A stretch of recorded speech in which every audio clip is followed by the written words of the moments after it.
નમસ્કાર પ્રફુલભાઈ. નમસ્તે. હવે આજે એક મારો અહમ પ્રશ્ન છે આપને કે ડૉક્ટરો અને ઘણા બધા લોકોનું કહેવાનું એમ છે કે કેન્સર છે એ તમાકુથી થાય, બીડીથી થાય,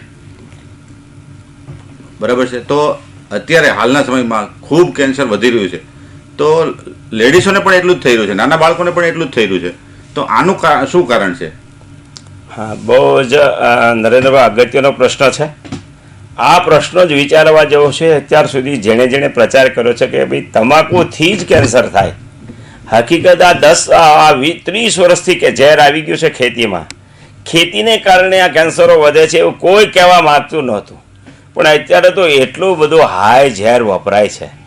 અમે તમને નવાઈ લાગશે કે અમે ખેતીમાં 1 ml, અમને એવું કે 2 ml છાંટજો, તો અમારું મન 2 ml નો રહે એટલે અમે 5 ml છાંટીએ. અમારો માણસ હોય એને મન નો રહે 5 ml 10 ml છાંટે. આજે અમે 40 ml, જે 2 ml છાંટવાની દવા 40 ml, જે દવા અમે 15 દી સુધી અંદર ન કરાય એ દવા અમે સાંજે છાંટીને સવારે તમારા પેટ સુધી પહોંચાડી દઈએ છીએ. કારણ કે શાકભાજીમાં એટલી દવા છે અને એટલું ખતરનાક ઝેર છે, એને કારણે જ આ રોગ થાય છે. તમને હજી જેને મહિલાઓને થયા, બાળકોને થયા, હજી આ સ્ટેપ વધે છે એ ખોરાક ખાવાથી જ વધે છે. આજે રીંગણું પકાવનારો એક ખેડૂત પોતાના ઘરમાં રીંગણું ખાતો નથી, એક શાકભાજી કોઈ ખેડૂત ખાતો નથી, વ્યક્તિગત ખેડૂત શાકભાજી પકાવી પણ શકતો નથી. એટલે તમારી સુધી ઝેર જ પહોંચે છે, એના કારણે જ કેન્સર થાય છે.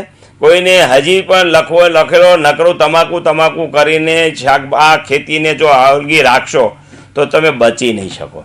એટલે આ ખેતી છે એની અંદર વપરાતું રાસાયણિક ખાતર અને ઝેરને કારણે જ આ કેન્સરો થાય છે. એનો એક નાનો એવો દાખલો છે. અમે આબુ રોડ ઉપર એક વૈદ છે, નાડી વૈદ, એની પાસે ગયા હતા. ત્યાં બોમ્બેના વાણિયાની દીકરી, વૈષ્ણવ છે, જો સાંભળી લેજો, વૈષ્ણવ છે, વાણિયાની દીકરી ત્યાં દવા લેવા આવી, એને કેન્સર થયેલું.